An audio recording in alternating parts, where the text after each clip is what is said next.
If you go back to the Tatanan Lama of pre-colonial Indonesia, which was not Digior and not Rusak oleh Hindia Belanda, you have a world in which there are great, remarkable artistic,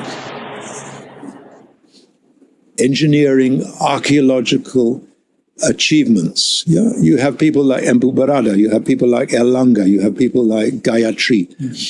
And if you go back to the pre-colonial past, you're going to find things which astonish you, because this world, the island world of Indonesia, is, in my book, the epitome of the Polynesian world, the world of Polynesia, which means that women had a very prominent role in this society.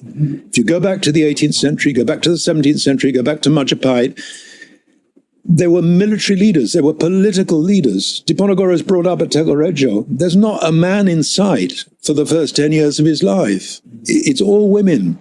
And you have the most important influence on him, which is Ratu Ageng, who is his great-grandmother, daughter of a Kiai in Sragen, Ki Ageng Darpayuda from Majanjati, who basically is the Ujung Tombak of the Tarakat Chataria in the Jogja court.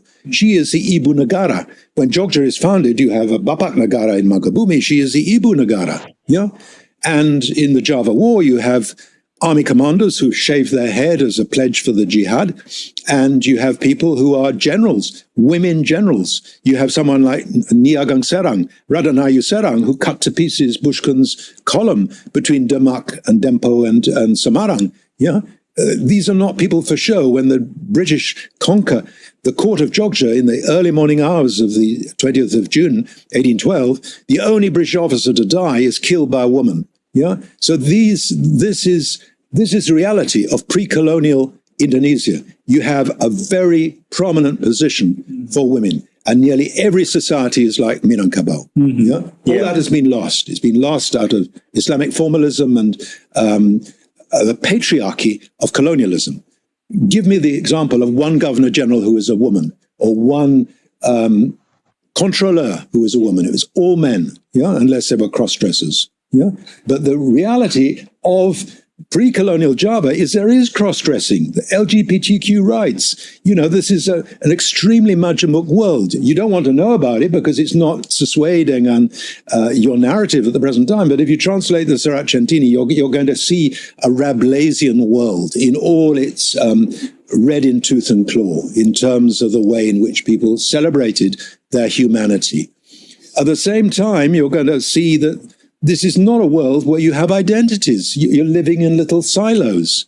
If you go to Lasem and Rembang, Sampun Manjing Agami Islam Sedoyo, yeah? Sampun Manjing Agami Sedoyo, all the Peranakan are Muslims. The word Peranakan refers to a Chinese who's actually Masuk Islam. And if you Masuk Islam at that time, it's obviously a Sufi form of Islam, which is extremely multivalent, yeah? It can coexist with Kejawen, it can coexist with Hindu Buddhism, it can coexist.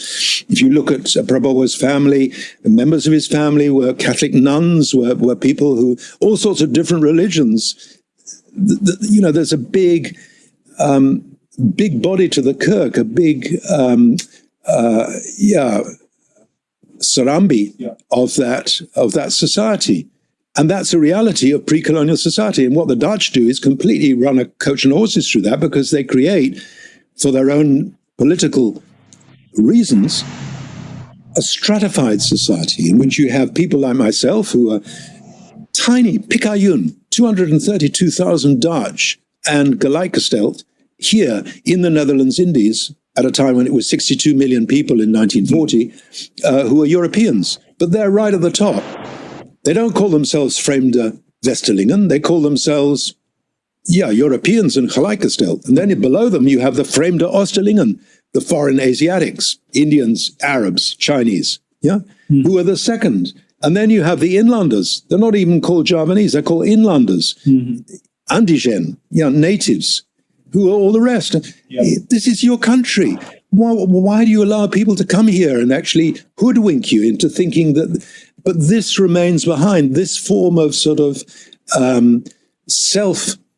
psychosis in which you have this Minderwertigkeit, a sense of permanent inferiority complex, that is bequeathed by the colonial past. If Diponegoro had won the Java War, there'd be no Netherlands Indies state. It would have been completely different.